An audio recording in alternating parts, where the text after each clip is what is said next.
pattern that I'm starting at 11 every day, not 10:30. That's on me. I need to get up earlier.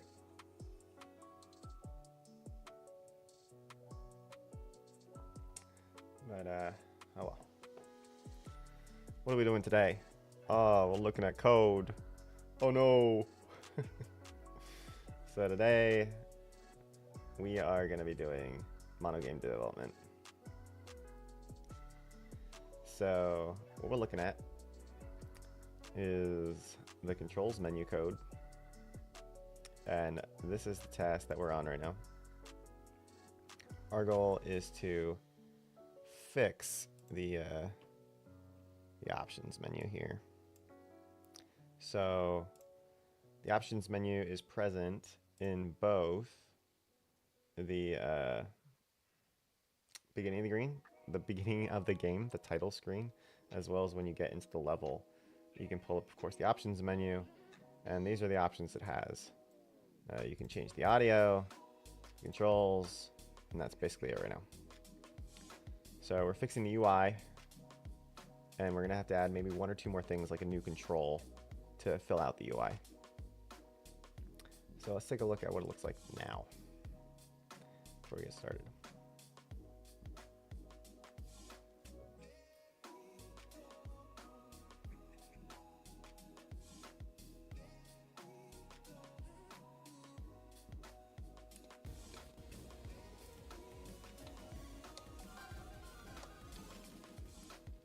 Alright, so I need to show the game like this. Alright, so if we go in the game and we go to a given level and I open up the menu, looks pretty good, right? we're done here for the most part. So we go to audio. You can see that looks pretty good. Click back. Controls, keyboard controls, it's all within the space, not bad. And the gamepad controls, same thing, it's all within the space, not bad. Now there is one control here that's missing. You can see if I click left or right, there's nothing being highlighted on the right.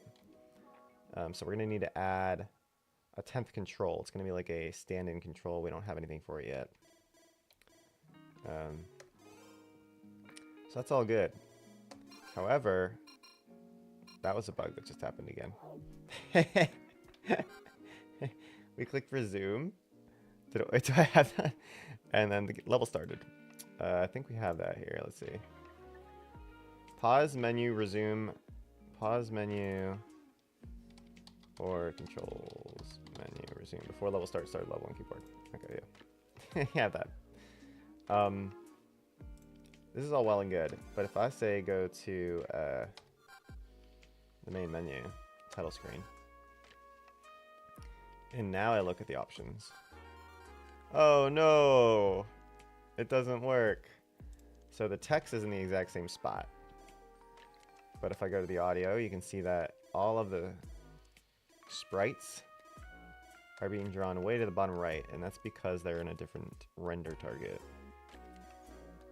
So what we're going to do is we're going to do something pretty simple.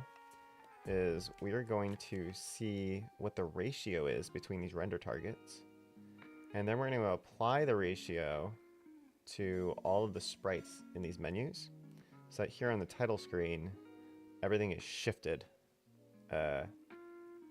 over to line up with this stuff. So that's what we're going to do. So really there's two updates we need to do, other than some bugs we found with you know, opening and closing the menu. Right now, everything's visual that we're working on. We're going to use this ratio so that the title screen looks good too. And then we're going to add in a 10th control as a dummy control. So let's go ahead and do that. And after that, we can finally work on something else other than this menu. All right, so we're in the controls menu here. And I'm just going to hide all the menus, or all the methods, I mean. Just to give us a sense of what we're playing with. So these are all that we got. update, toggle the menu, toggle the controls, all this sort of stuff we're not going to be updating. The big thing is how we're drawing the menu. So right now we're doing a static draw in that we are not paying attention to where we're located in the game before we're drawing. If we go to here in game 1, at the top you see we have two different render targets. And this is like all the sprites are being flattened at the point of drawing. When this render target's created, then you draw things to the render target, and then you draw the target, and that's what appears on the screen. On the title screen, we have a 400 by 240 render target. And in the game, while we're playing, we have a 640 by 360 render target. So essentially what we want to do is move things in a ratio of these two so that everything is moved up and to the left. And then we only want to use that ratio for all of our variables when we are on the title screen. So how are we going to do that? We're going to here in the draw class. And we have a whole lot of text. The text doesn't need to change because the way that the text is drawn to the screen is the same no matter where you are. And that is a decision I made to make things consistent. So here in the options or in draw method, we can say, hey, are you in the options menu? If so, do everything. And then it switches whether we're in each of these different locations. So what we're going to do here at the very top, and we're going to do this before even the menu sprite is drawn, because the menu sprite itself is just that little background black image. We're going to make sure that that is also affected by this ratio. So I'm going to do a quick check here, 1 second. Got some nice music playing. 1 sec.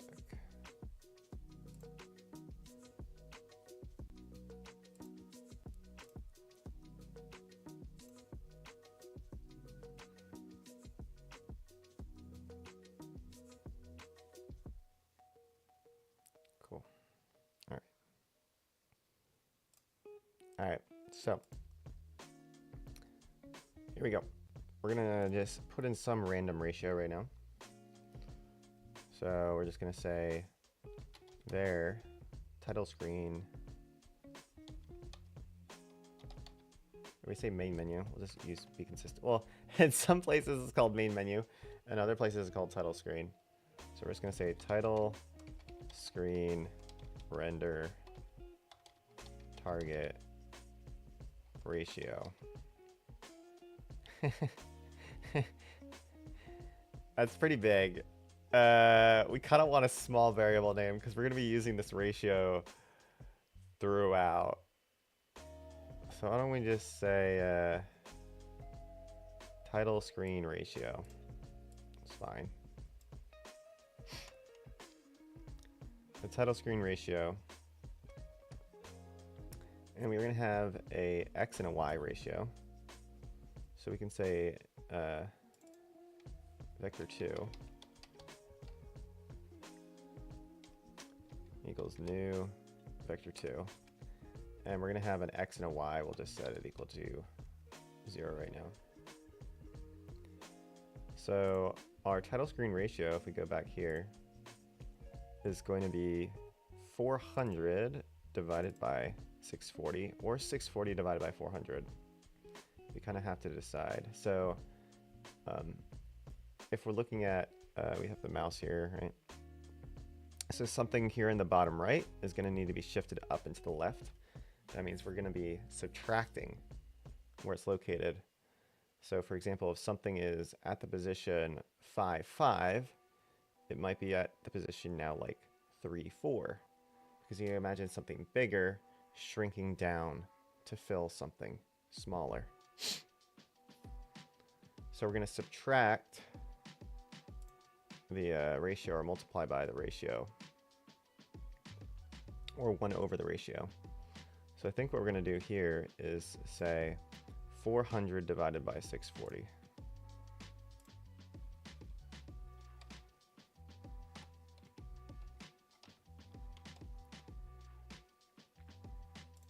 And then over here, it's 240 divided by 360.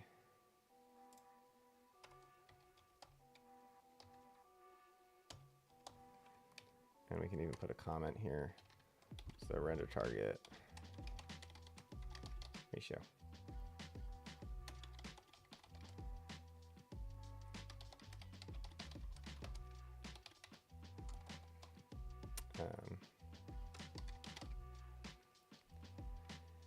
So this is going to be something like, what, 2/3, and this is about 2/3 as well.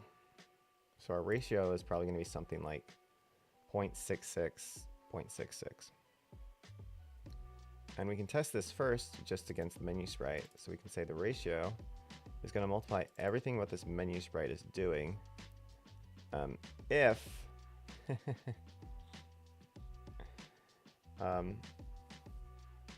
if we're in the title screen. So how do we want to do that? So I think what we're going to do is we're going to multiply this title ratio. We're going to multiply by this ratio every single time.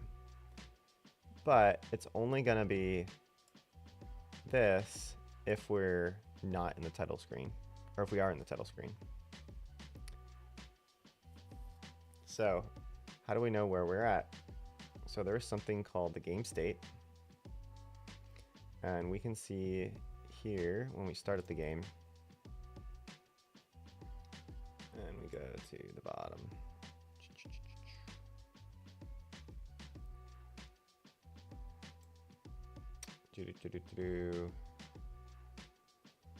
So the play state is playing, because we are playing. But there's a lot of different locations in the game. So here in update, and here you can see what the current game state is. So here you see there's a game state, which is title screen. So this is what we want to use. So here for this ratio, what we can do is say, hey, we're going to set this equal to a new vector 2. And we're going to say, hey, if the game state is the title screen, then do that. Else have it be 1. And we're going to do the same thing for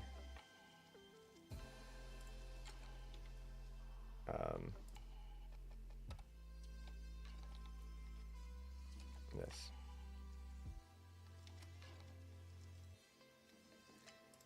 So here, if we're on the title screen, use this ratio. Otherwise, just make it 1. So don't change anything. And we're going to do that for the X and the Y.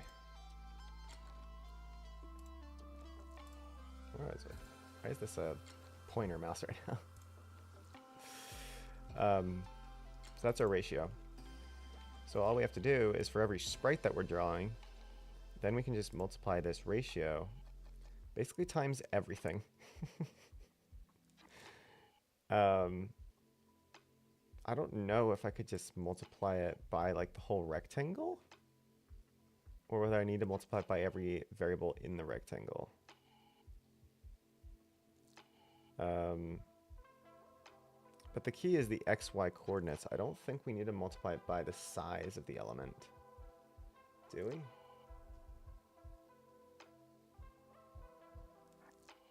I don't know. Let's just try it here. So we're going to take this.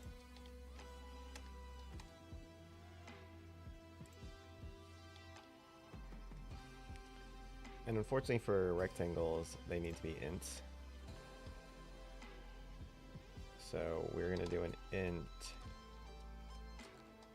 of the product. Now other sprites aren't necessarily going to be ints.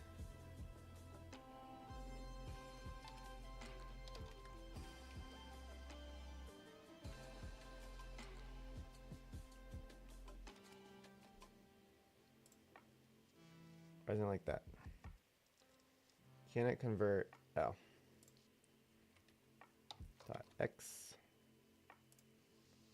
dot y? So I don't think we have to change the size.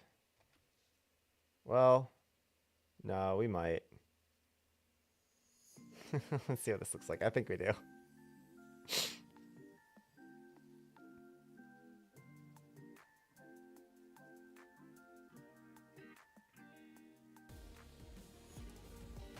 Alright, let's open it up.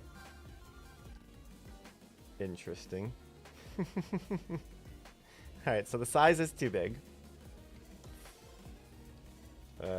All we did is change the background. I'm just turning off the music for right now.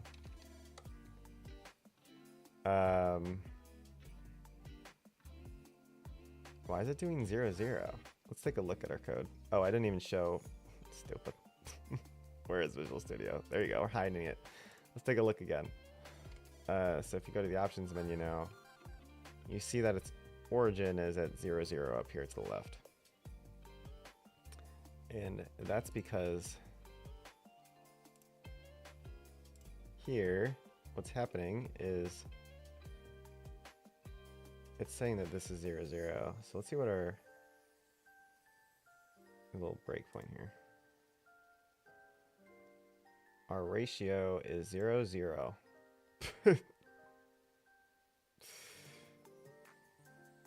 I think what it's doing is it's truncating. Yeah. So what I need to do is make sure these are floats.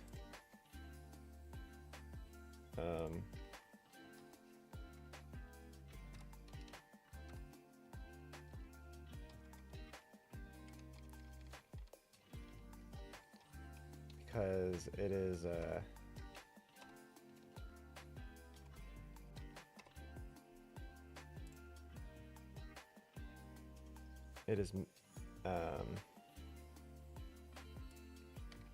making this 0 rather than a decimal, which I want.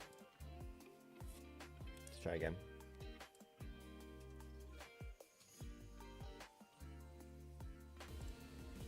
I need to change that to 2026. Alright, here we are. Options. It's still doing it. What?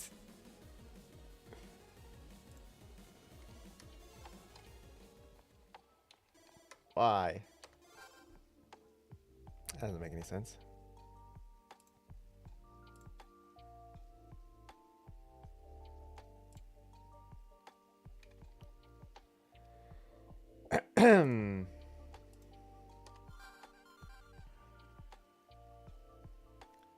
It's still 0, 0. Current game status title screen. A vector 2 can be a floating point. See, it's a float.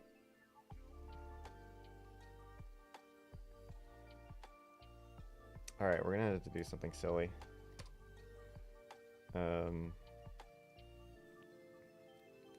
Their X ratio.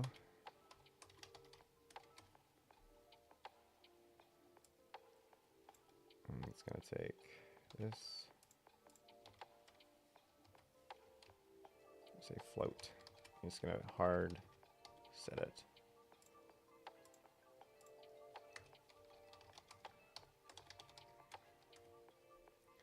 I don't know why it adds a space between division. I guess they do for multiplication. Just like it looks weird to me. Also, I don't like how they make asterisks now. Like when they're drawing them, they're making them like in between the numbers rather than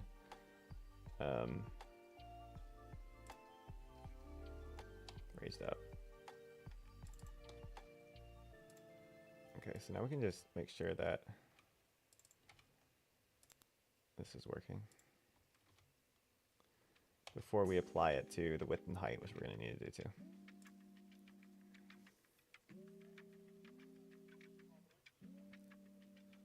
What I can do here is I'm just going to mute the game altogether.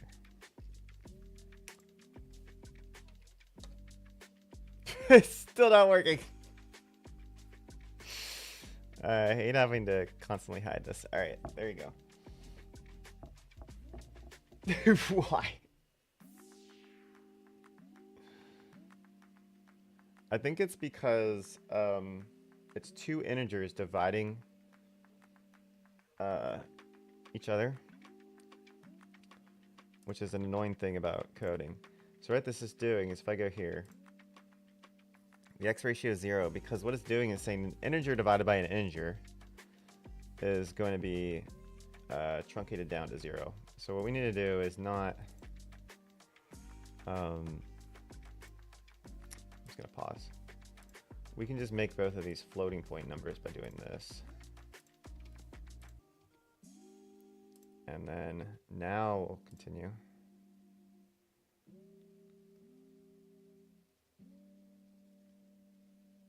And now you'll see the x ratio is what I wanted. 0.625 and 0.667. Okay, so now it'll be moved. That looks pretty great.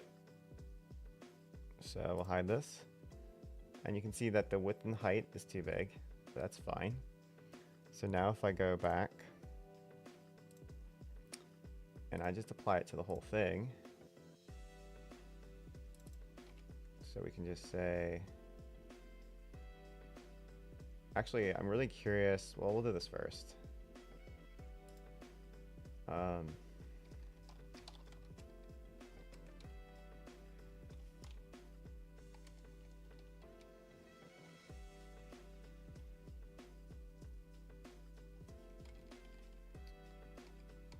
This is the width.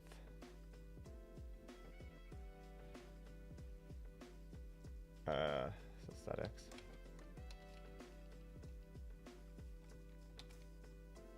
Ow.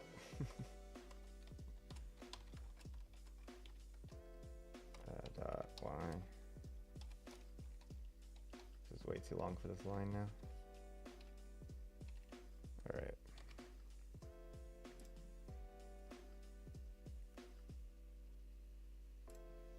There you go. Looks pretty good, right? Hey, the black background is the right size. Now, can I multiply a whole rectangle by the ratio? That actually is not going to work. And the reason is because each one needs to be x and y. So that's pretty great. So if I go back to our controls menu here, and I'm going to put these on separate lines now. Just to show, here is our x and y coordinates, and then our width and height. Pretty good. So what we're going to do now that we've proven that the ratio works, that on the title screen is applied to just the background sprite, we just need to do this for every single sprite. The good thing is there's really not that many sprites. So we have our title screen ratio, which has our x and y. On the home screen, we don't have any stuff. On the quit and confirm, we don't have any stuff. We removed the arrows, which now I kind of realize why we had the arrows there, because like unless you knew that it was white was the selectable thing, you might accidentally quit the game, but it's fine. And then here we have the color of our string objects. These are just strings. And here's the first thing. So for each of these arrow sprites, we are going to need to do what we did above, which is taking this .x and multiplying it by that, and do this. Dude, this song kind of is terrible. Alright. I was listening to that for way too long. You just kind of get in the zone and you kind of block it out. Alright. Let's do...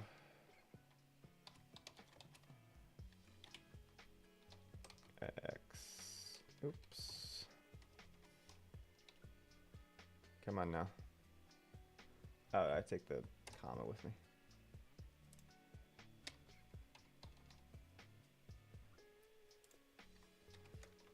Alright, and y times and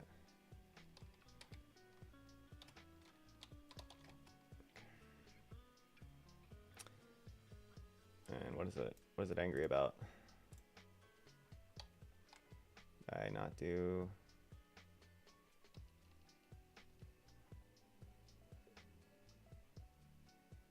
What? Looks pretty good.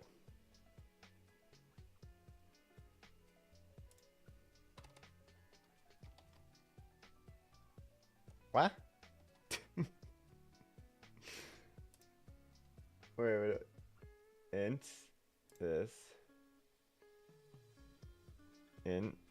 comma, but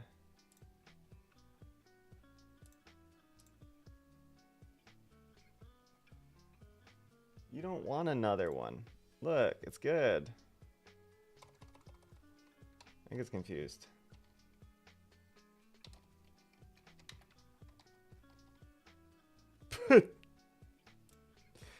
Oh, it's the draw method. Okay.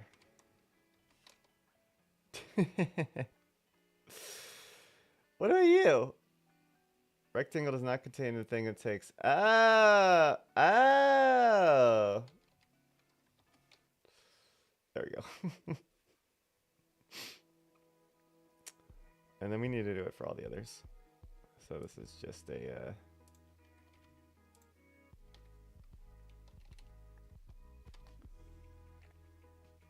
just one of these. And we got to do it down here too.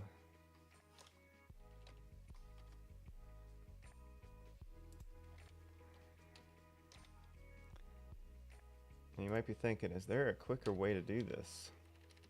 I don't know. Sometimes you just gotta do stuff, you know?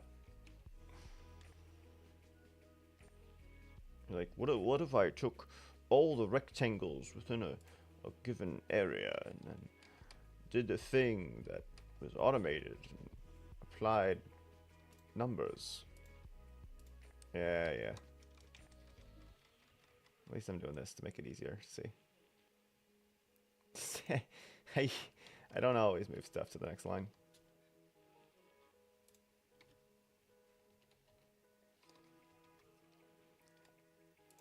You know, it's like slightly easier to see. You can sort of see it.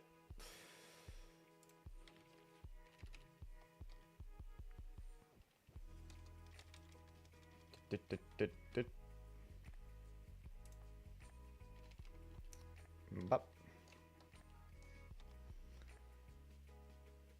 And then when we're done this, we'll add a new control. Ooh.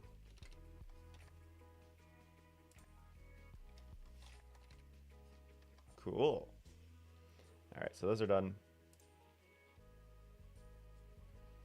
Now, the good thing about here is that it's a loop, so it's only doing this, I think, calling this one time. So we can see we have our string object here, and this draw control method is where it's actually doing the drawing. It's passing in a control, and here we're just doing a vector 2. So this is the x and the y coordinate.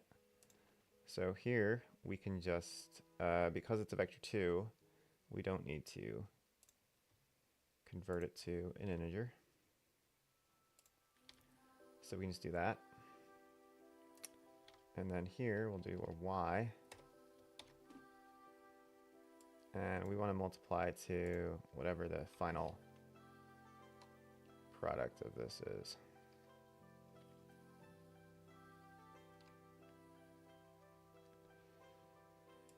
That ought to work.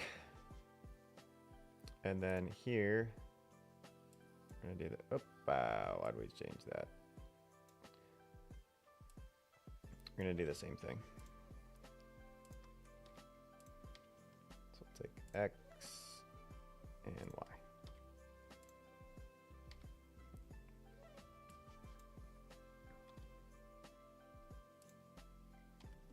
Okay.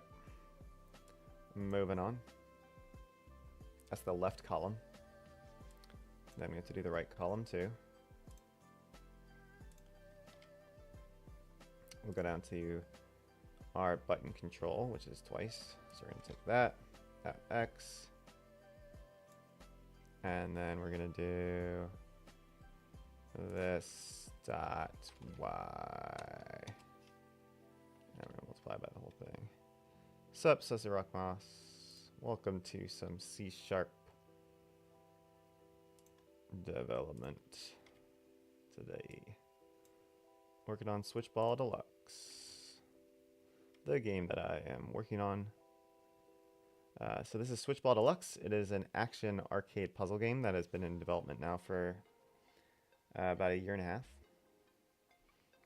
Hopefully releasing at the end of this year.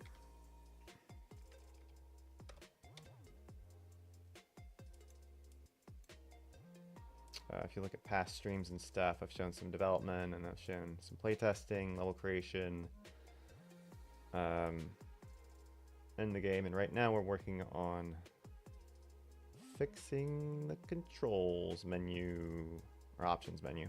It's more than just controls. So we did those 2 controls. This is just text, text, text, text. Okay.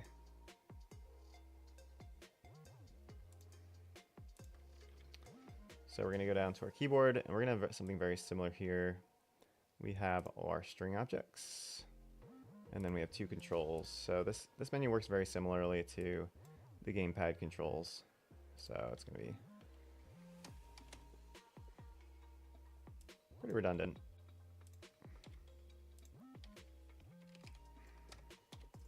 And we're just multiplying by this ratio here too. And all of this is just so that the menu appears correctly in 2 different locations based off of the render targets that are being used.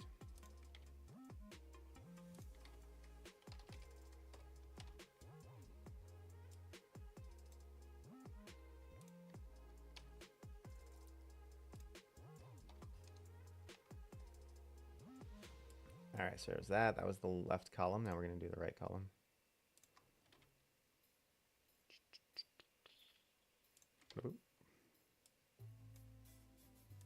Skibidi.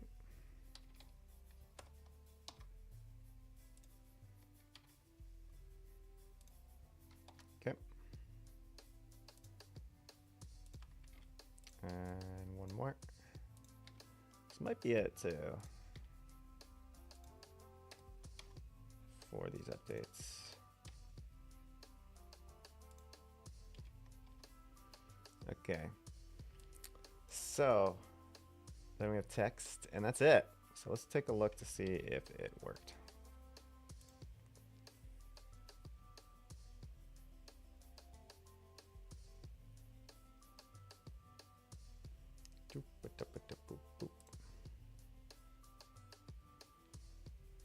And there's the game. Okay, so we go on options. Bada-bing. We already know that looked good. Go into audio. All right, the arrows are where they need to be. Very good. Go down to controls keyboard. Looks pretty good. The sprites themselves are a little bit big. That is a thing. Yeah, I need to change that. That's okay. And they're going to be the same on the gamepad. Yeah, they're a little bit big.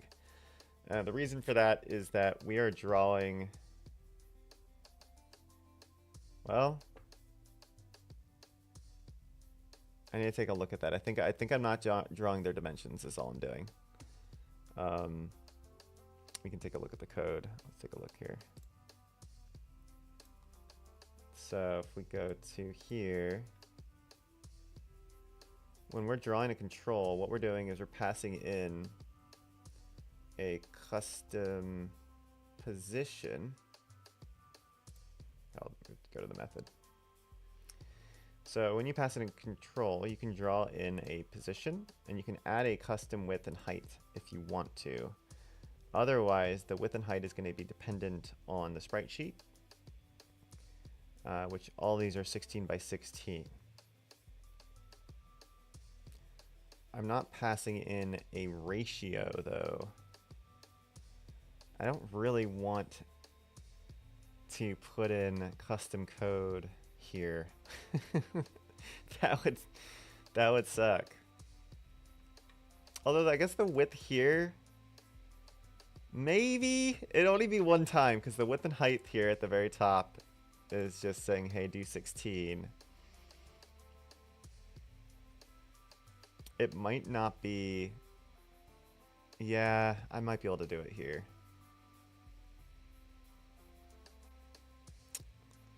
Welcome back. You might need to put something in here at the very top, just saying, hey, if you're in the title screen, draw it differently. Because, like, you know, it's noticeable. A little squooshed. Because we go to the game.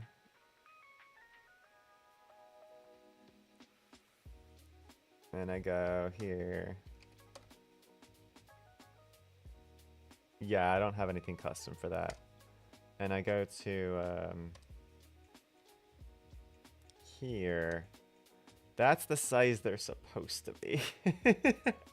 That's a little bit different than, say, oh, this is the bug here. No, this is a different bug. All I need to do is, there it is.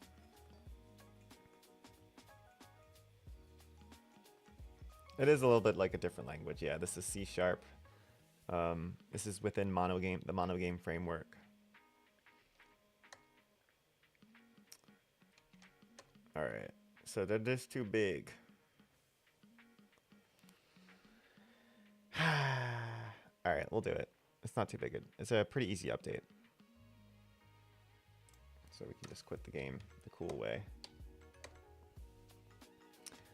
Okay. Let's show Visual Studio again. So here, when we're drawing a control, we also need to do the check, which I really didn't want to do because it only has to do with the title screen, but it's fine. Let's go to control menu. Scroll up a little bit. So we have this whole thing.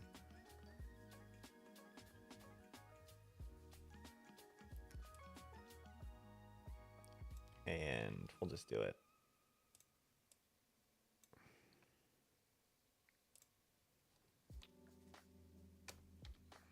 Render target between ratio and level. Sure, I can show the game in a little bit. I can show it in action. It's a brick breaker, but it's more like a platformer. Because you have control over what you're destroying. And it's not like a, you know, it's not like Ball X Pit or Arkanoid or any of those things. So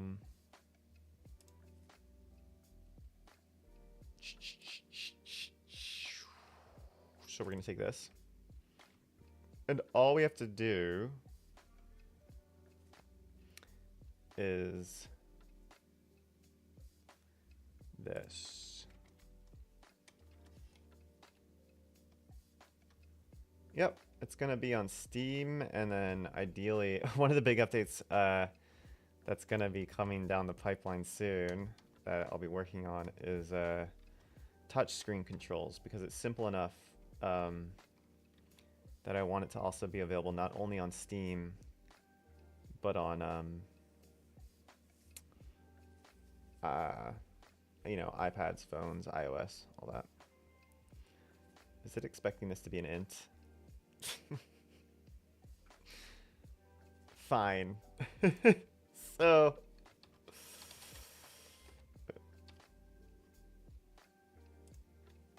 but right now everything is wait, why don't you like this? Yeah, mobile. That's the better way of saying it. Mobile.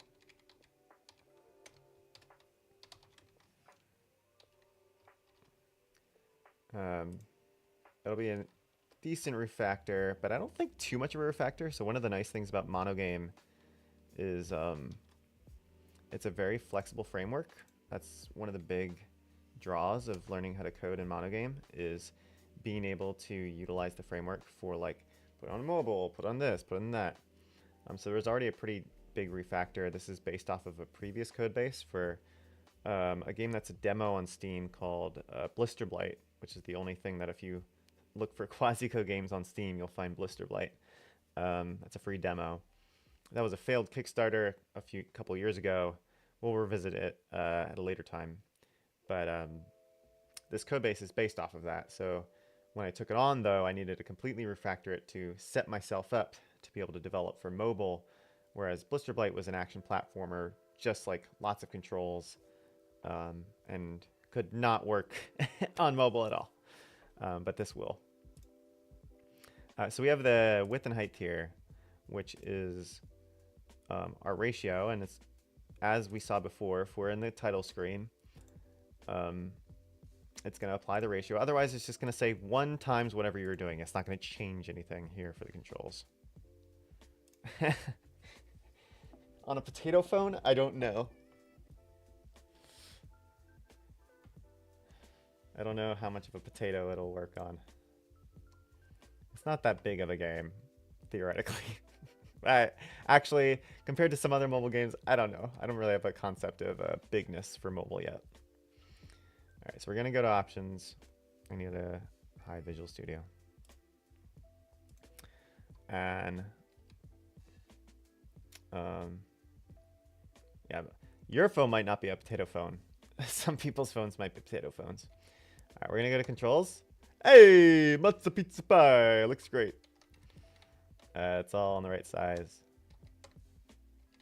Woo! All right, let's make sure I didn't break the other one. So let's choose a level. And let's take a look.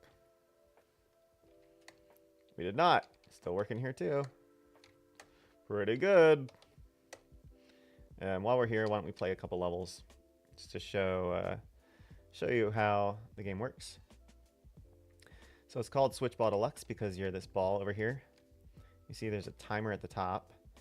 If you hold down a button, right now it's spacebar and keyboard, you can go faster. And the goal is to destroy all the blocks within a specific period of time.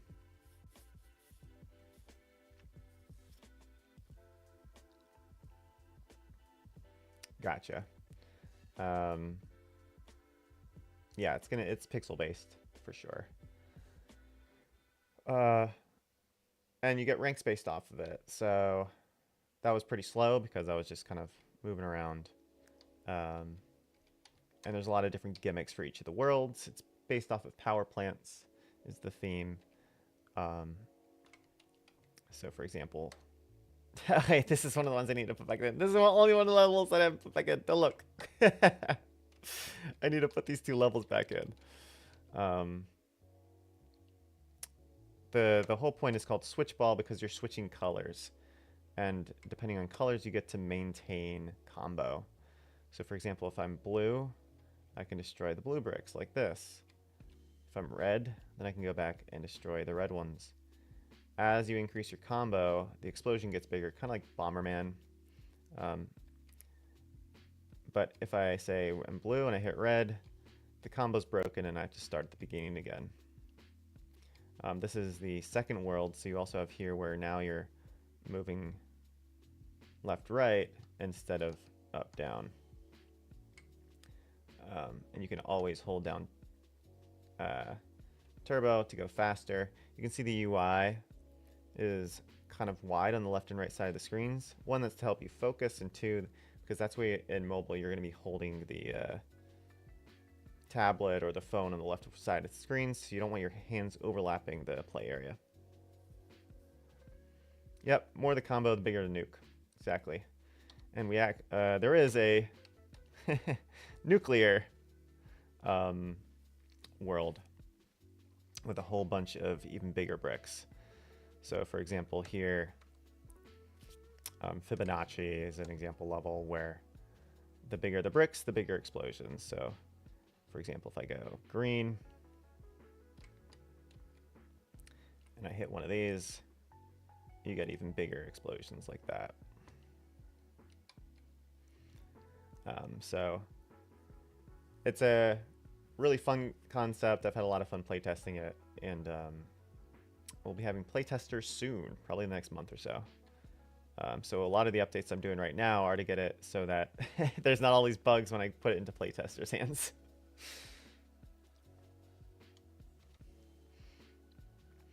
All right, so the next update that we want to do is the extra control. So let's go ahead and quit out of this and show Visual Studio again. So what we're going to do is we're going to add a 10th control at the top here. We've already really reduced the list when we when I originally changed the controls here. So setting the default controls. Why not change the character color and the character display on the right? Don't change the character because it might take time. Yeah, so the character on the right is Switch Blight. He's one of the characters from Blister Blight, which is the action platformer I made. It's kind of a world, a little bit of world building. And right now there's a lot of art that still needs to be implemented. So he's going to have more of a just kind of exuberance and some panache to the game. So he'll probably change colors along with other stuff to let you know which color you are. And there'll be a lot of like more, you know, prettying up the game as you play.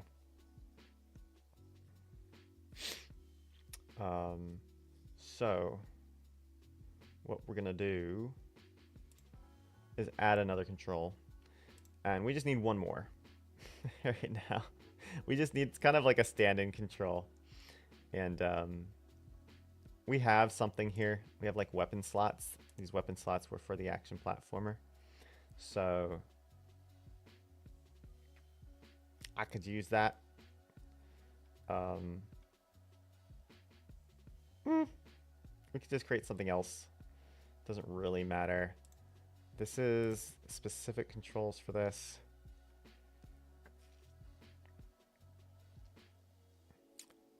Let's see here. At the top, I have a list of controls, I think. Yeah. So we're just going to add a temporary control here that says, what is a fictional control I can do? I'm just going to call it to be determined.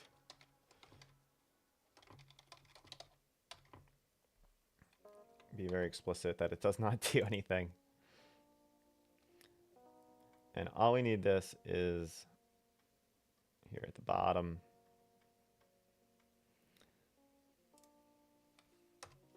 I'm gonna add it to our keyboard dictionary.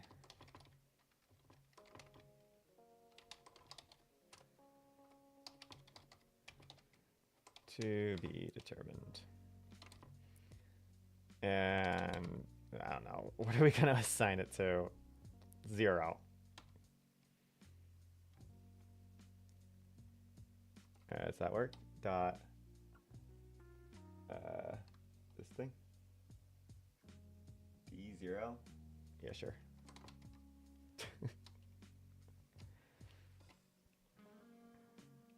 And we'll do the same for this.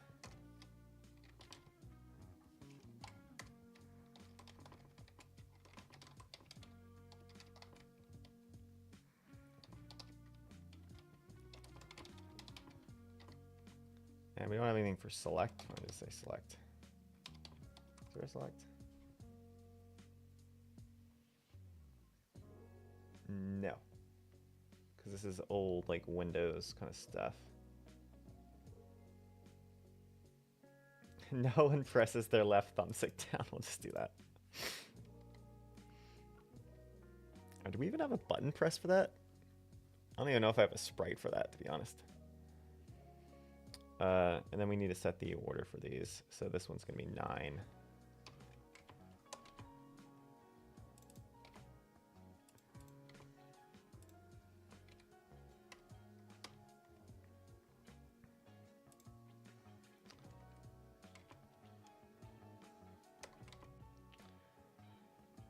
Took a pretty long time to where I am now. But to start coding, I mean, I was a math major in college way back when. And I think partly it's just getting started. So I started coding, at least in video games, about 2018, 2017, 2018. So it's been coming up on 9 years. In terms of programming, though, probably longer. Probably more like 10 to 12 to 13 years. And I was already coding in C# at my job, so being able to pick it up and apply it to programming for games wasn't too hard. Oh, look, I do have... Wait, do I have... I do have sprites for these. Alright, cool. Alright, so now we got that. Let's go back and see what... Is this going to draw something for these? Alright, let's see what happens.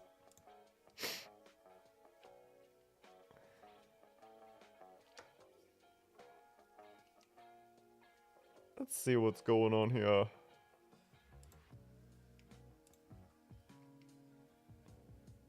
Alright, so if I go in here, and I go to the controls now, there's no text. Wait, where did I put that text? I think it's pretty...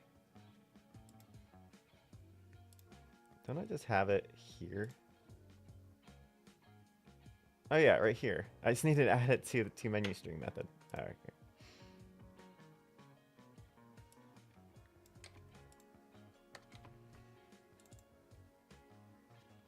To be determined. TBD.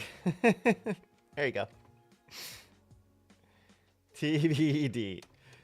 This does nothing.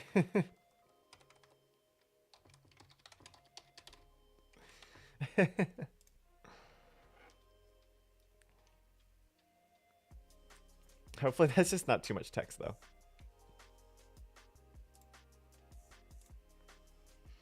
Sure, you can ask any questions you like.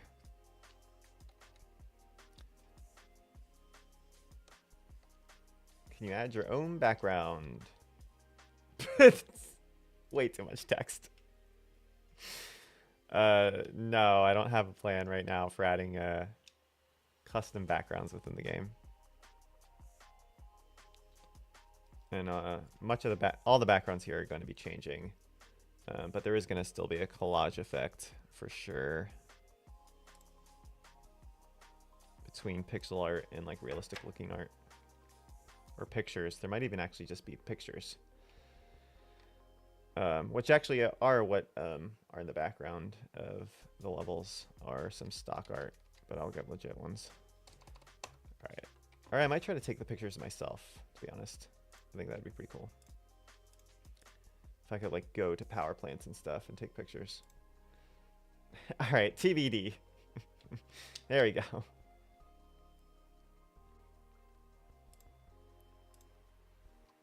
So now you can see we can change TBD.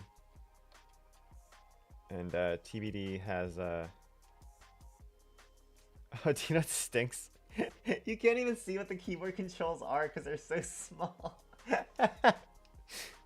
Like, what is left? What is that? What is that symbol?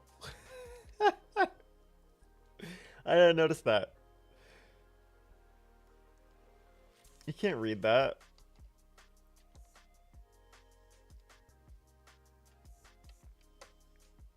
I mean, here it works. Wait, why is TBD the same? Oh, I didn't change it to 9.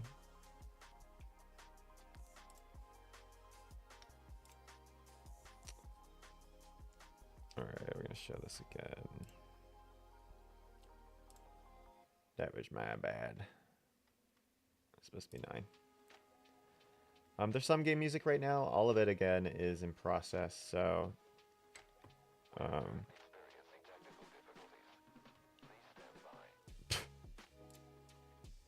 no. Skip. So I'm not going to show it right now, but if you look at past streams, some of the playtesting that I've done has some of the game music in the background. It might not stay. A lot of it is a compilation of music that the music guy I'm working with, Viking Camel, it's all in process. So that's that. I don't know what to do about the tiny little keyboard controls. I can't read it.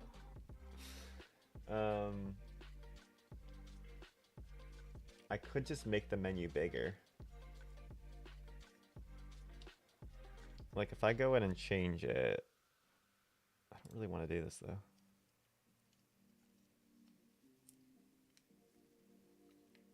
I don't want to make the updates. No one uses keyboard. Let's go.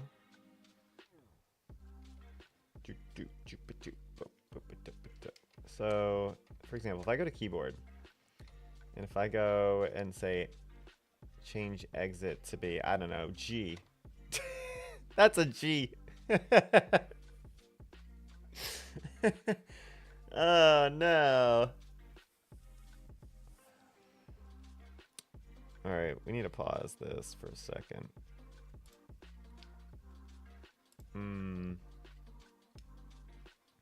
Let's go back to the controls menu. The gamepad controls display fine, right? If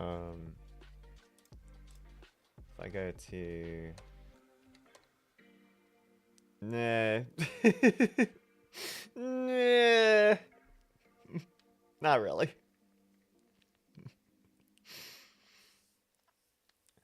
I mean, you can sort of see the compressed versions of, like, you know, the up, down, left, right. You could get from context that that's a B button.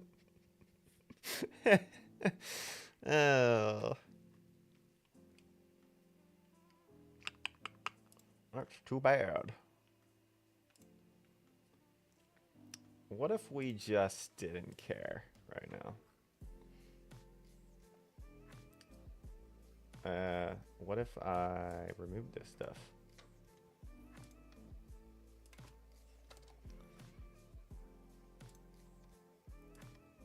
And just said, you know what? They're a little squooshed. No one cares. No one sees that and says, I'm not going to play this game anymore. The UI is squooshed. Pathetic game.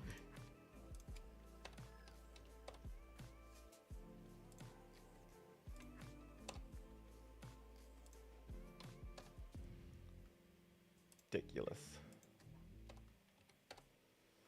Alright. Boop. And bala boop.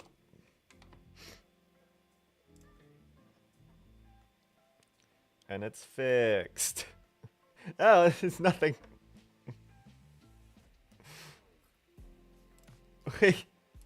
Why did it all go away? Uh-oh. Uh-oh. What happened? Yeah, not the UI.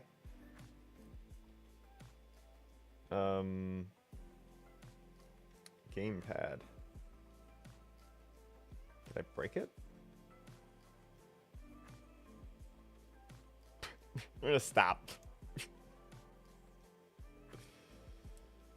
What did I do? That's correct.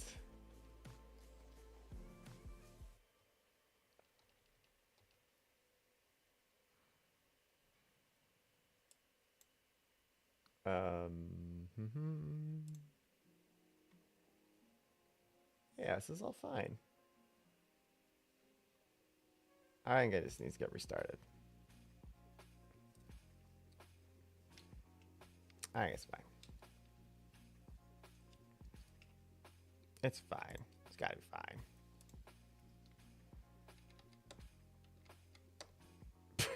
Where'd it go?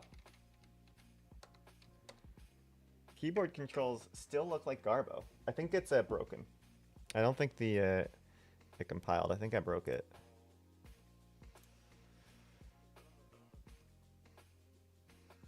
Let's see if there is a bug.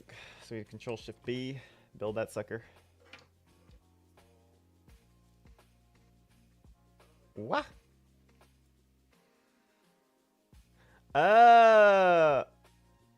Wait. Oh, I gotta remove these too. This whole thing. Get this out of here.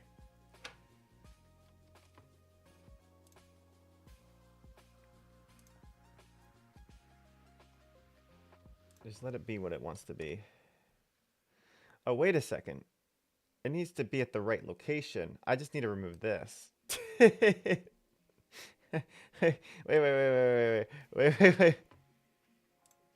Put it back. Control Z. Control Z. Control Z. Control Z. Control Z. No. That needs to stay. Oh, the same for the keyboard. Wait, did I even go to change the keyboard yet? I didn't. Alright, as it needs to say. It's just here.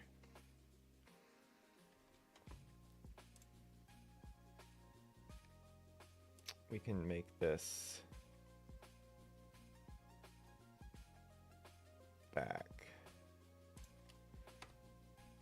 Control Z is the greatest friend of the developer. Right after Control C, Control V.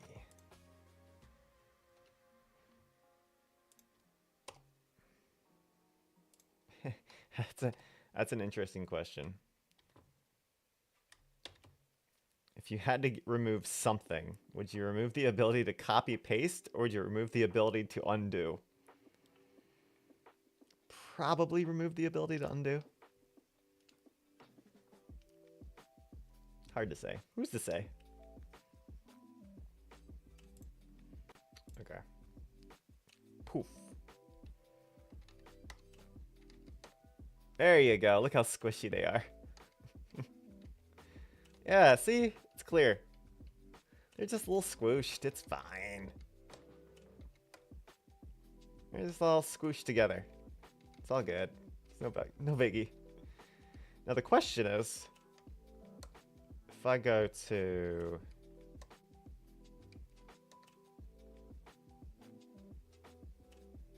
here. Oh, they're fine because the render target. Yeah, okay. Whatever. People would be like, huh.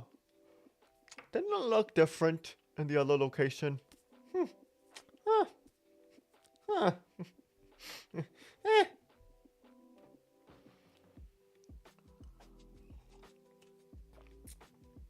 Yes. Yes, it did. Okay. Beautiful. Done. We're done. Fix the options menu. Done. My face is in front of it. It says fix the options menu right here. It is now done. I'm gonna scroll up a little bit. See? Boop. And then I make it go no fill. And then I filter out all my ones that are done. Da-da, da-da, da-da. That took long enough. So, in so doing, as we've fixed the options menu, I've uncovered a lot of bugs with the menus. Here's a bug with the menu. Here's a bug with the menu. Here's a bug with the menu. This is a bug with the menu. This is a bug with the menu. I don't feel like fixing all those bugs right now because it's kind of boring. I've already done a lot of menu stuff. So let's do something a little bit more interesting. I just have stuff that says just like various art updates. Yeah, it's a bunch. Stuff like a tutorial. Something I have in mind what I want to do. I think would be interesting. Something I want to work on. And maybe this, like I'm trying to do updates that are relevant for playtesting, which is why I like bugs, right? Make the playtesting experience better. There is stuff that will definitely not be necessary for playtesting, but which is cool, such as like achievements. So one of the biggest things in this game is trying to get a higher rank on levels. And in order to shoot for that sort of stuff, you want to be encouraged to do so. You want like the game encouraging you like, yeah, you did it. You got an S rank. Yeah, you got it. You did 5 S ranks. I don't know how achievements work integrating with Steam. So when Steam has a little thing where it says like, you did the cool thing, and there's like an image and all this stuff, how much of that is on the Steam side and how much of that is on the game side? Because there's definitely like calls it needs to make to your Steam client to say, hey, you did the thing. By the way, this is like a fidget toy. It's not a Rubik's Cube. It's like one of those fidget toys. It just kind of warps, so it has like a... It's like that, and then if you do it like this, it's like a cube. Now it's like a cube. Kind of comes out.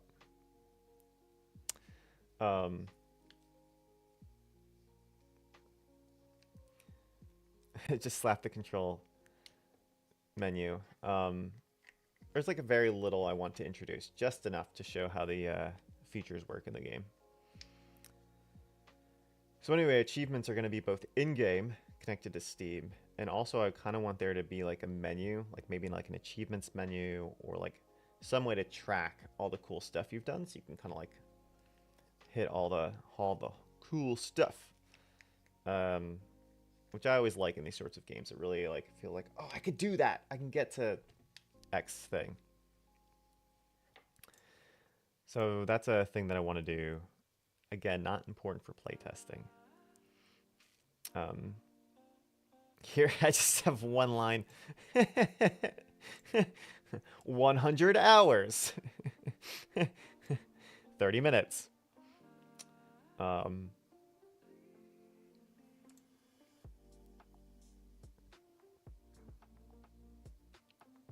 Okay, so I think a feature that I've waited on long enough is this, which is getting a snapshot art of levels and implementing for level select. So I'm either going to do this in a very manual, dumb way, or try to do it in a really creative way. No, that doesn't seem feasible. I'll show you what I mean. I need to come up with a solution for this. So we'll go to the main menu, or the adventure menu.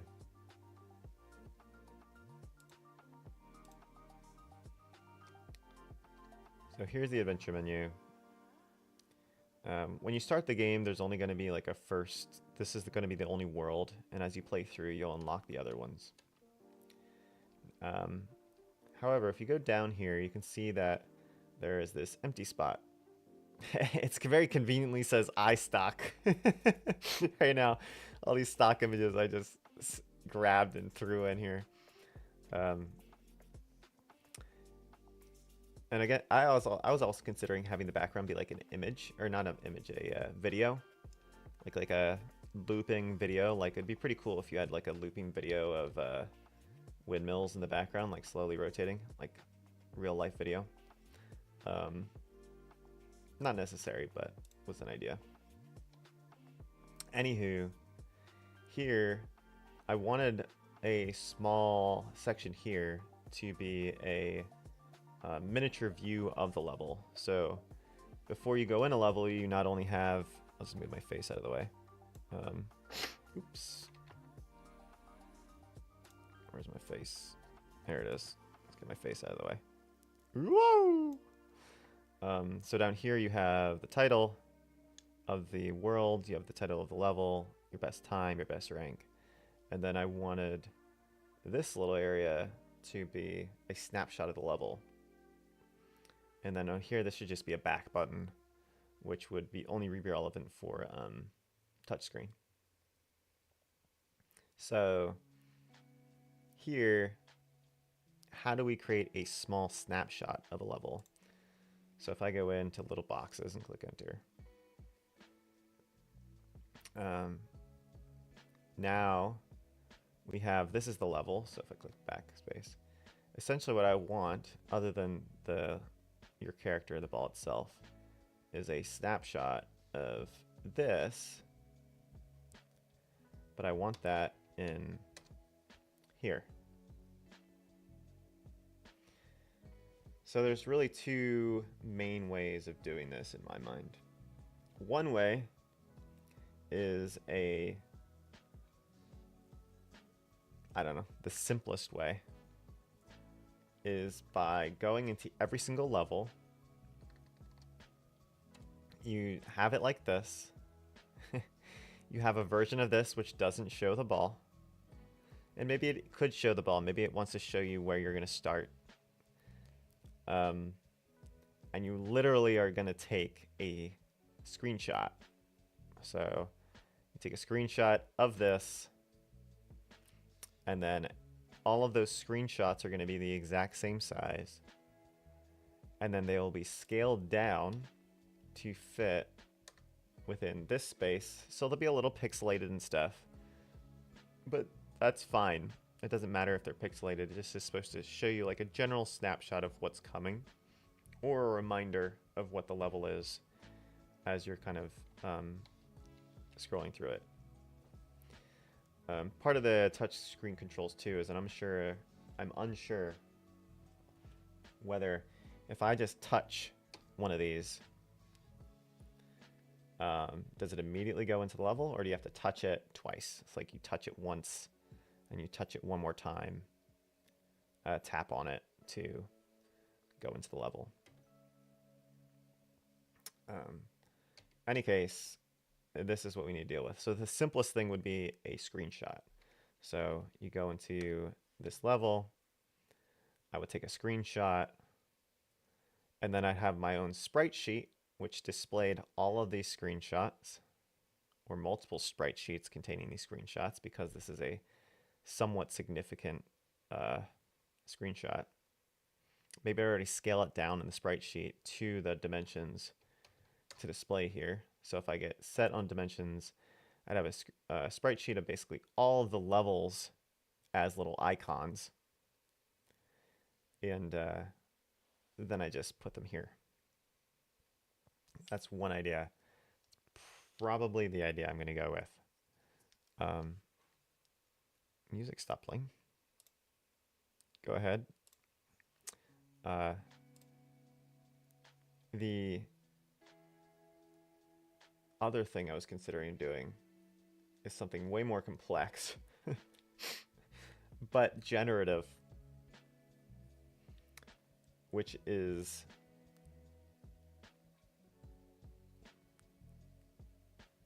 within this space, draw the level. So instead of having a sprite representing the level, you would actually draw all the assets of the level right here in this space dynamically every time, which is kind of wild. It's feasible, barely.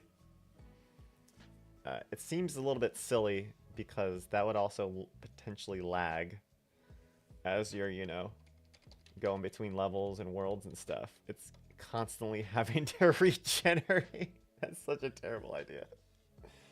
The level every time as a snapshot.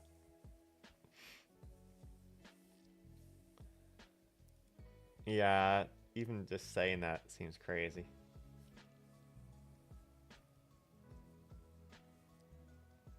It'd be interesting. It'd be an interesting coding project. to do so. But even thinking it through, you'd basically be drawing part of the level there. Nah, that'd be it. That's ridiculous. That's ridiculous. That is way too hard. There's so many bugs that could happen just to display a snapshot that people won't look at.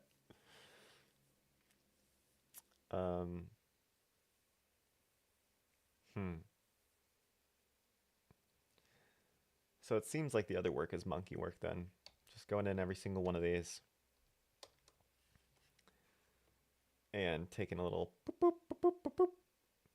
The issue with taking the boop, boop, boop, boop, boop is that the levels may change. And if the level changes, you need to take a new screenshot.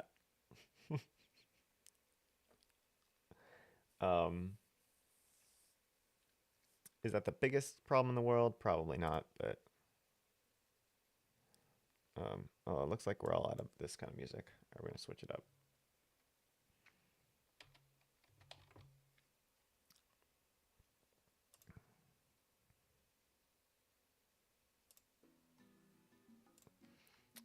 Okay, so that's where I'm at.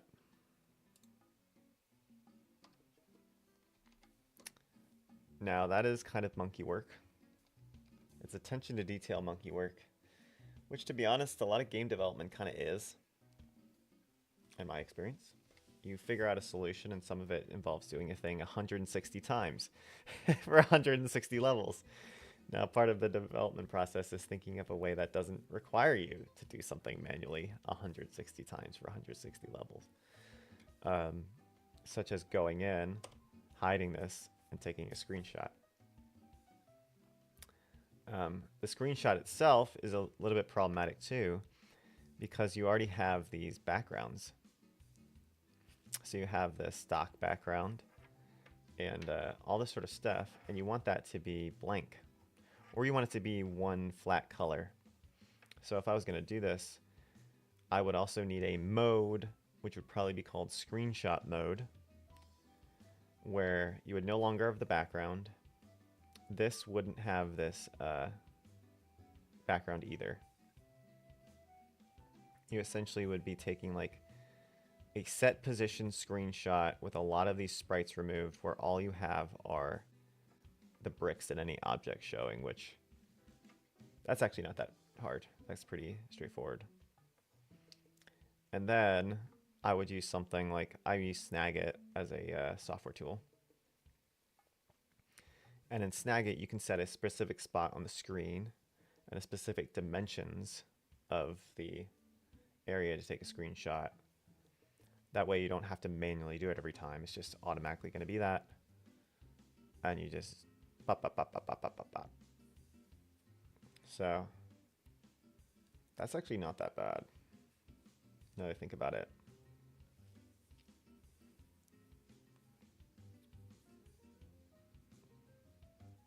Yeah. So the big thing is going to be hiding stuff on screen.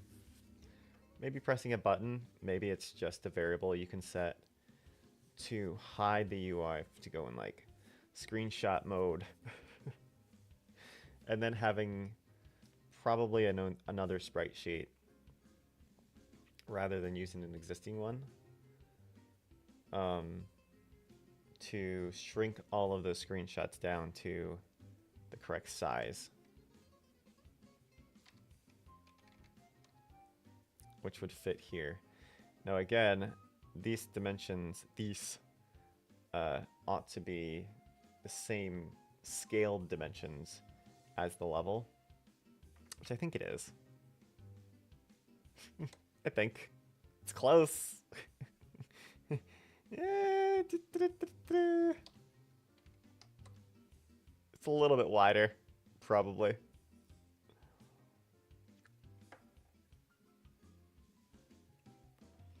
Okay, let's write down that plan.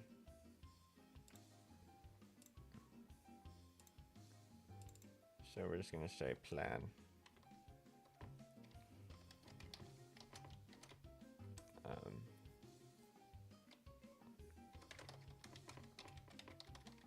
You just got mode, where you can hide various elements UI, so only objects.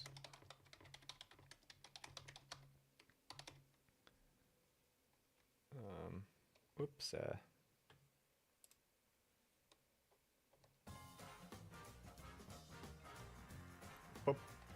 Up. And then 2. Set up, snag it to a specific X and Y coordinate and width and height. Quickly take screenshots each level. 3, copy and scale down to a specific dimension in an existing or new sprite sheet. These are all the steps. 4, add the screenshot to the adventure menu as part of the, I think it's called like a level select object or something like that. I haven't had to deal with that in a while. Level select object. Correct. Screenshot each level. How will it know which one's the correct one? Do I need a screenshot? Do I need a screenshot class or object? Maybe?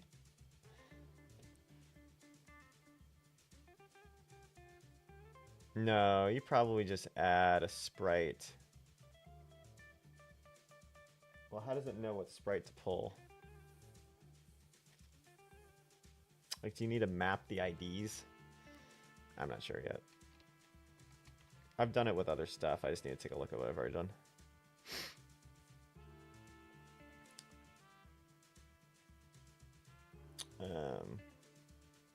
There we go. That's basically it. So you get a screenshot mode where you can hide the various elements. Set up snag it, which is just my screenshot tool, to specific coordinates and width and height. Copy and scale down the screenshots to a specific dimension. Just say specific enough times and it works. Add the screenshot to the adventure menu as part of the level select object to display the correct screenshot for each level.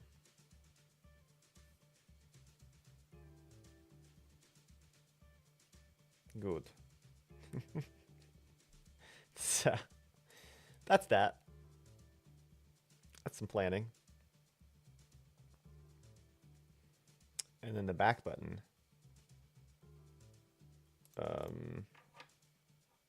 So this is different in selecting.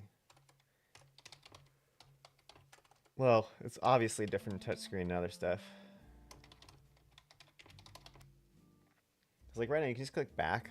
You don't even need to go there, but you kind of need the ability to go there.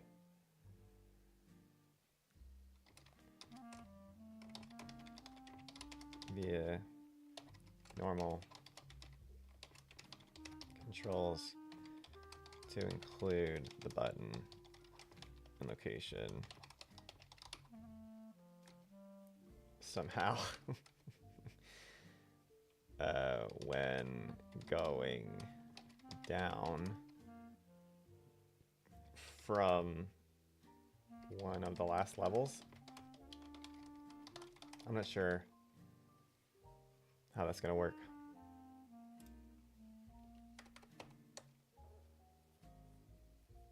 So what I'm referring to is here,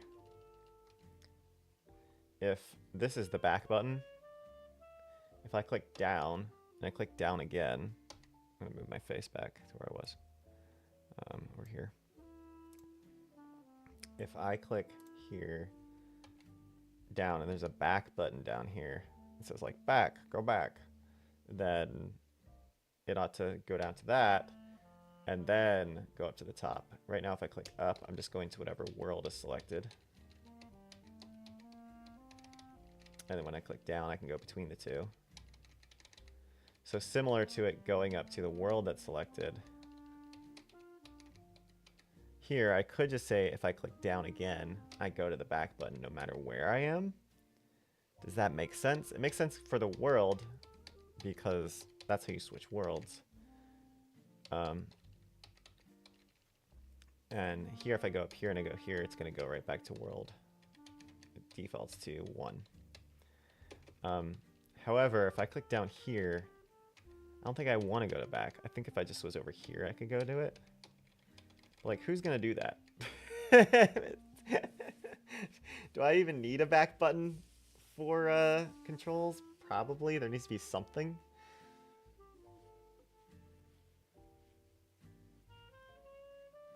Does there? I don't know. Maybe? I don't know. So that's a thing.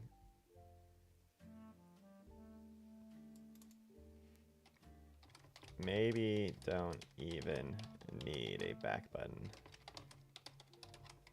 for adventure menu. Because like there's other menus too, like the gauntlet menu. Like these don't have back buttons. So if I go to gauntlet menu, this is extremely basic right now. It'll crash if I go to the high score. So that's a bug. I'm not sure why it's happening. But if I go to, like there is a back there, right? It's just part of a list though. It's not a UI. So if I click up and go back, if I go to continue run, there's no back button here. If I click back, it goes back. So, it's also really small for mobile. I don't know how that's gonna work, but I wanted to fit everything on screen. Total time bonus, -5 seconds. -5? How do I have -5 bonus time? Wait, what? -5? It should say 5. Let me play the level. -5? I don't want to lose. Boop, boop. But, uh-oh. I might lose. Alright, how do I play this one? Oh, right. Wait. Uh-huh. Well, I'm definitely not getting S rank, I'll tell you that much. Wee! Red. Bam. We are gonna get a D rank. Up. No, I want red. Just playing it casually.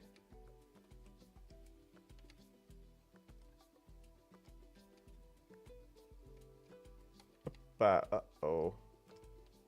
Uh-oh. Uh-oh. Uh-oh.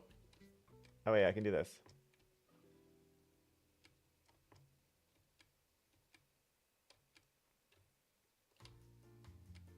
Uh-oh.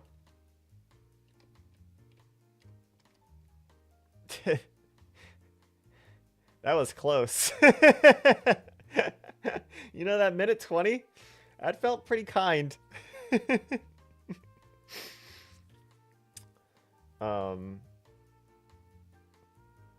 Why is bonus time coming up as -5?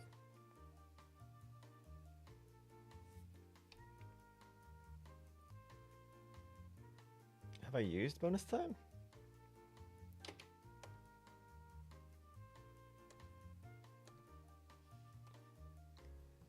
I mean, all these, I think I've incorporated actual time. So what we're going to do is we're going to potentially try to use a second of bonus time here.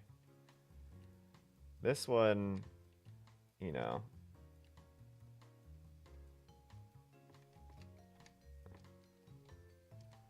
I'll just get like a, you know, be ready to lose.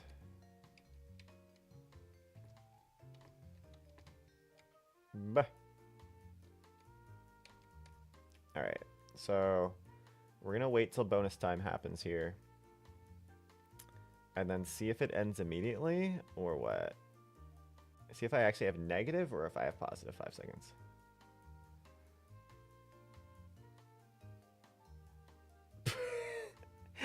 How'd I get negative? It did say -5. Did I have no bonus time? By the way, this is the run over screen for the gauntlet menu. Or for gauntlet mode. I had 1 S, 2 A's, 10 B's, 4 C's, 6 D's, a new high score of 23 levels completed, a new level time.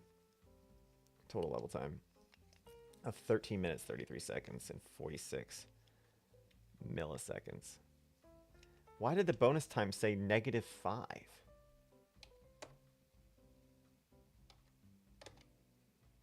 And why does the high scores work now? Wait, was that what was wrong? I had negative bonus time.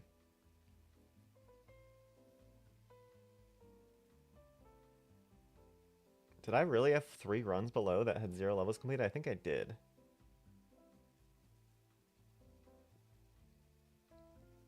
I wonder why the third one is above the other 2. I love how it doesn't even come close to fitting in there. It shows everything though. But yeah, I haven't really worked that much on this UI. Oh, that's also not sure. Wait a second. It does work though to get. Did I lose a run? Like, how did I get negative bonus time? Oh, I'm not gonna get bonus time now. I'm doing this so slow.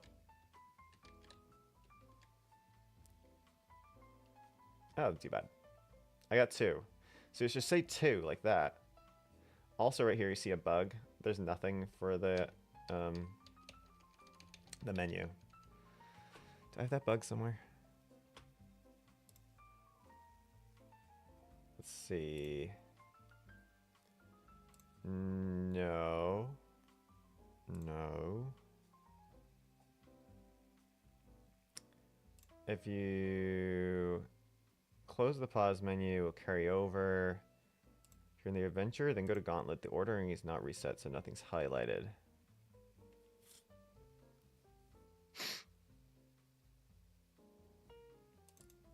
This also happened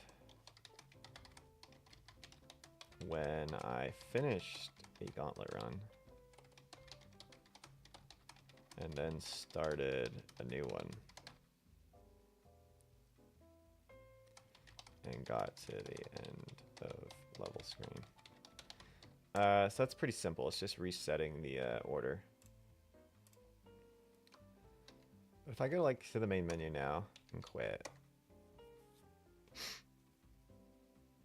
and go back in.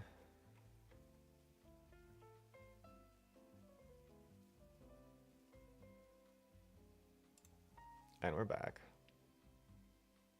Just wait for it to appear.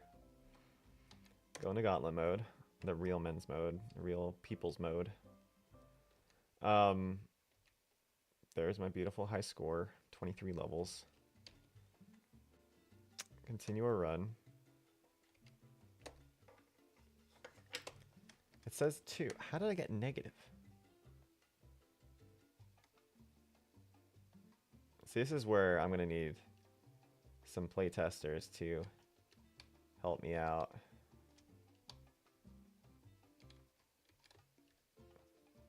B! I forget how I got 9 seconds. So I'm up to 4. Yeah, it's working now.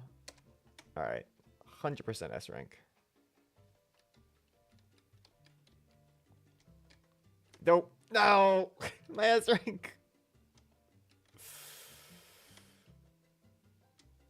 No! A. Still good. Oh, dang. I really set S as a high bar. I missed one? Flip me.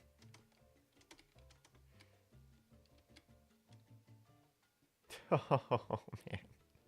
I'm playing on keyboard. But...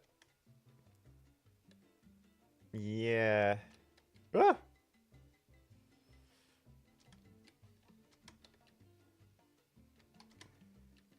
But I've played enough on keyboard that,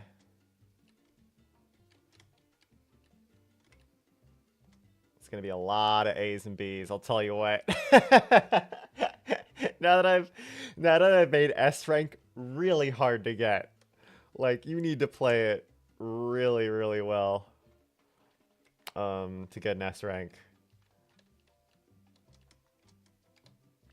I don't even remember what I did here, to be honest. I think I went up.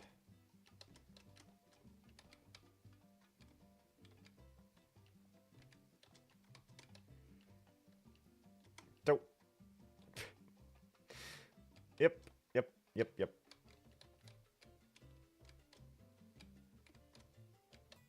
Come on. It's gonna be a lot of B's. It's a lot of B's.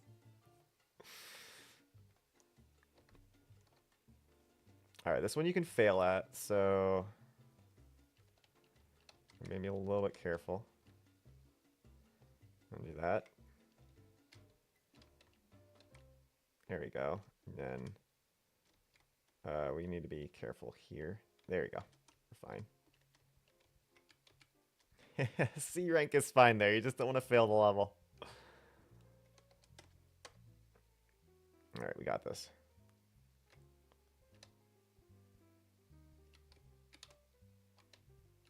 Oh, nope. Oh, I messed up. Alright, we'll just take our piddly.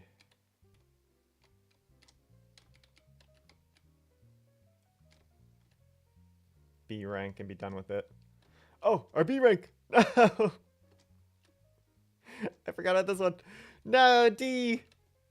D for terrible.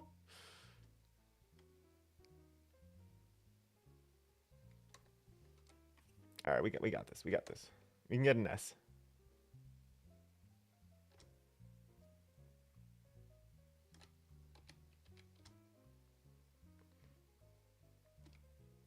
Haha!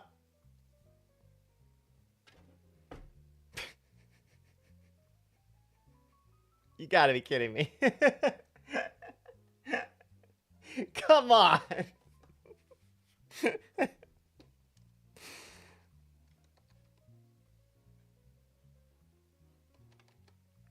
I think for this one... Oh, that was dumb.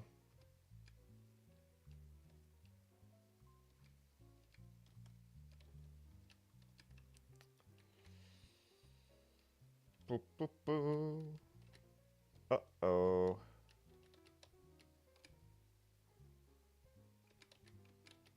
Come on. It's fine. Oh, jeez. Oh, jeez. Oh, jeez. Oh, jeez. We're cool. It's fine. I really made these levels a lot harder. Oh my gosh. Now that I'm not playing the level like 10 times in a row to get an S rank, just playing it straight, a lot different.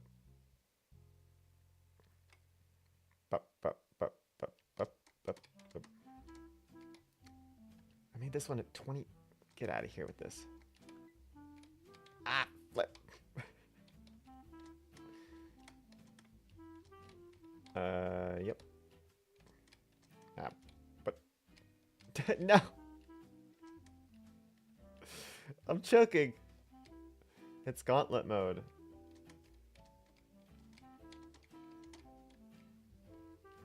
I've yet to get one S rank in testing gauntlet mode. I'm gonna get another D. On this level, that I've played about 5 million times.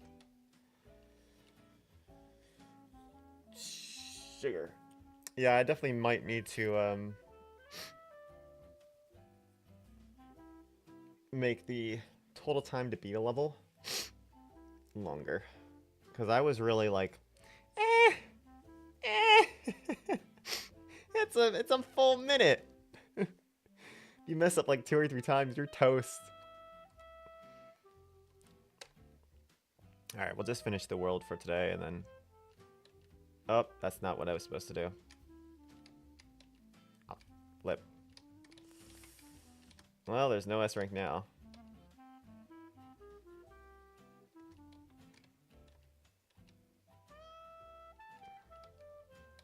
Uppa, uppa. Come on. Nope. No. My ranks. See? Don't insult me.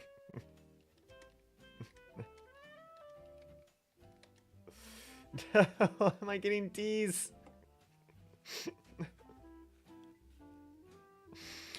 Boo!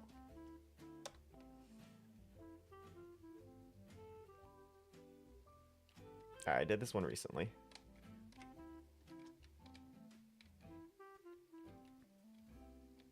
We got it.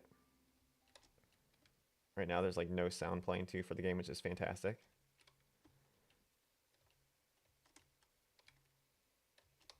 Okay. We'll just get this over here. I think what this is teaching me is that 1, gauntlet mode, very different. And 2, having the ranks like this on gauntlet mode, 2 seconds, not bad. Way more punishing to not get bonus seconds. Like in adventure mode, I could just be like, I'll do it again. But in gauntlet mode here, how's wizard stripes?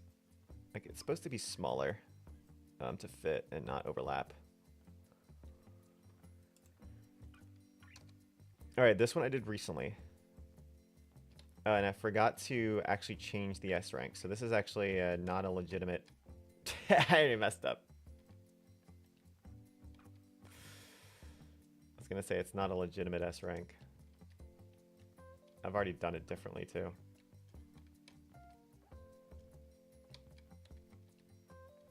It's supposed to go like... Bop.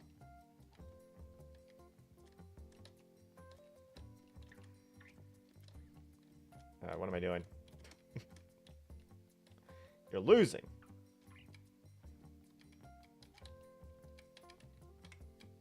There we go. Boop. Boop. Boop.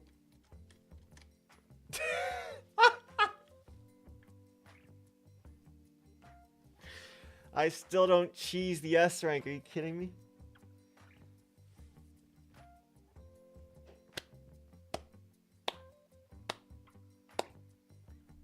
Stupid game. This one I can. This one I know how to get to 7 seconds now. There's no way I don't beat this in under 14 seconds.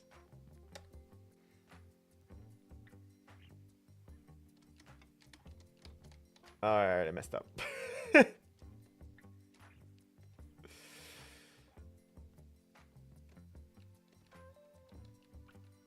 Uh-oh. Uh-oh.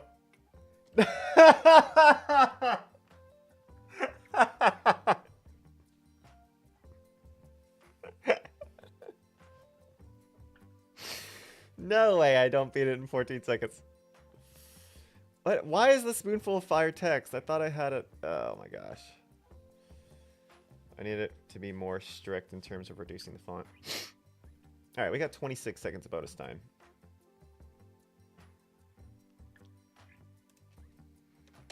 That's so much.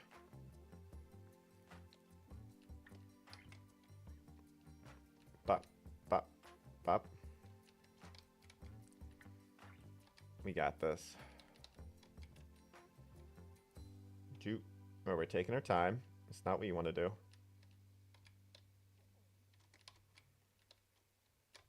That was good.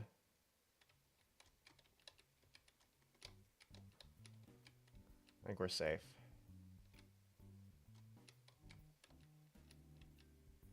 Nice. Wait, can I finish it? Oh, that was a pretty good 37. Nice. I did it! I made it to windmills. So if you start the level, it will cost 20 bonus seconds. But I won't start the level. And if you continue the run, you can see at the top, I did not get one S rank. B, B, A, A, B, B, C, D, A, D, D, D, B, A, A, B.